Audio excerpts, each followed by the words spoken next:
Teaching your submissive hand signals is a wonderful training modality for a few different reasons. Hand signals can create a very clear way of communicating and foster great ease in your communication. And it can also give you and your submissive a little bit of a code language to use in vanilla situations or around vanilla friends and family that might not be familiar with your lifestyle. So keep watching as I share with you today my top 12 favorite hand signals for submissive training.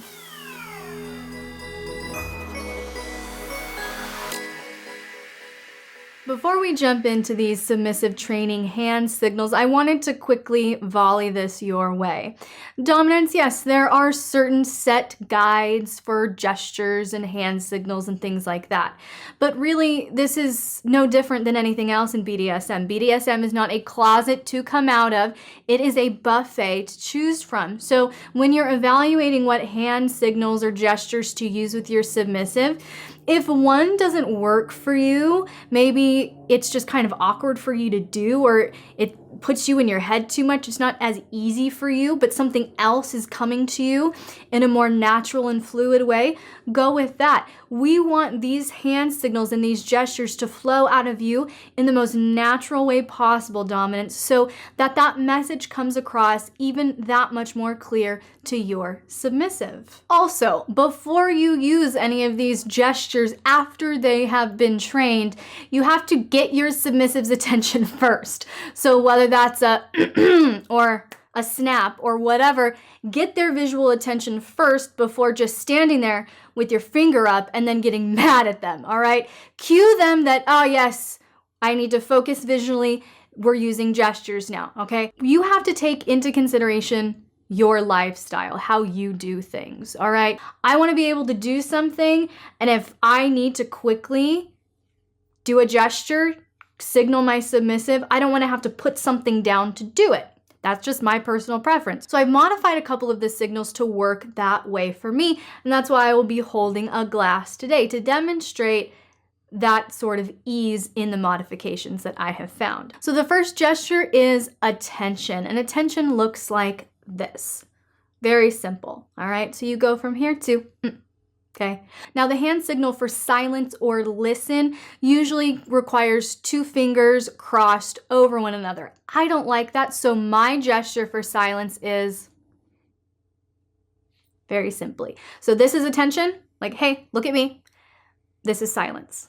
So to me, that's a very natural flow. If I'm, look at me.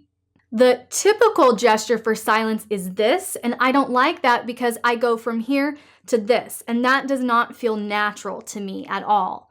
This to this feels natural, so that is my modification there. The third one is to remove your clothes. So we have our hand up like this, and then we circle around. Now, it's tricky for me to keep my hand straight and do that. It doesn't feel very natural, so I like to kind of do it a little bit differently, turn my hand, but either way, there's no other gesture that I do that my submissive could confuse with this. So again, find what fits for you. If that just feels kind of awkward and you don't like the stiffness there, then change it to something that flows better for you. The fourth hand signal is come to me, and that is simply we're pointing exactly where we want our submissive to go. So again, it has a very beautiful flow for me physically and mentally for me to go, attention, shh.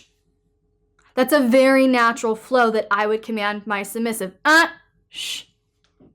Okay, but again, if I were to have to go from here to silent to come to me, I just don't like that. It doesn't feel as natural for me. So I modify in that way, and it creates a very beautiful flow for me. Attention, silence, come. Now, after you tell your submissive to come to you, you can also ask them to kneel down. So this is a set place, like this is the point I want you to come to, but then I'm telling you to physically kneel down. And the two to me represent knees. You're on your knees, you're on your two knees there, okay? So this is come to me, that is kneel down. Now the hand signal I use when I would like my submissive to get on all fours is pretty easy, pretty obvious.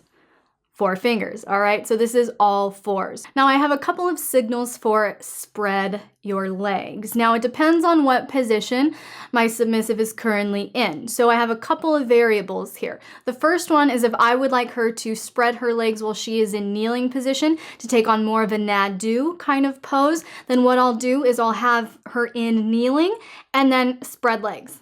Very, very easy. All right, so you can kneel with your legs together, you can kneel with your legs apart. This is together, this is apart, okay? I also, if I want her to spread her legs when she is in all 4s, this position, very easy. We just spread the fingers, all right? We don't wanna make these gestures overly complicated or complex. Now, if this means silent and listen, then this means stay silent until I tell you otherwise, okay? So we have attention, we have silence, and then we have keep your mouth shut, child, okay? So that is really the trajectory there. We want to get their attention, quiet, and stay that way, okay? So that's a very effective gesture as well. They know I'm here to listen, and I am not allowed to speak unless I am released. Another training gesture I like so much means go wait in the other room, but stay close by. Stay within earshot. I might call you back in. I might use you here in a moment, but go. And that's really just 1 finger. It's just go in the other room.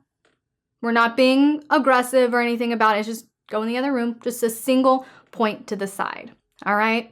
Now, if you want your submissive to go now, immediately, we have a little bit more intensity there. It's that. All right. So this is a go.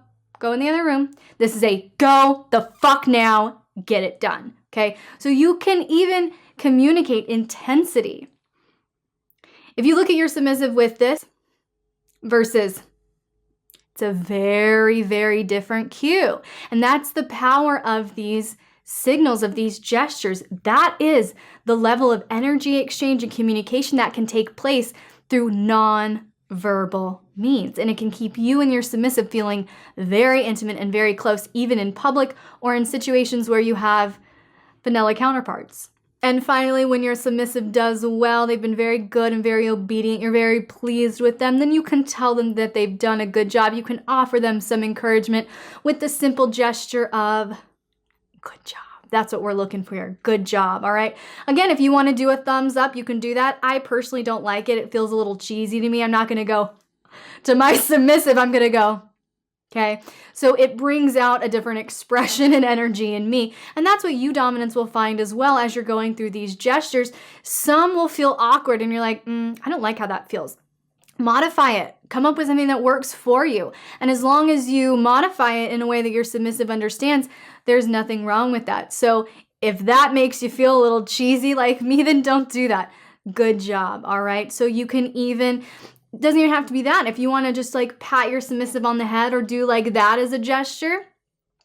But again, that can be confusing if you're using that to tell them to sit or go down, whatever. So just make sure there's full clarity in your gestures and they cannot accidentally confuse one with another. And as a companion to these 12 hand signals I've demonstrated today, I have created a custom guide for you on my Patreon with 21 hand signals for submissive training. And you can pick that up at the $8 tier and up at patreon.com/LXerotica.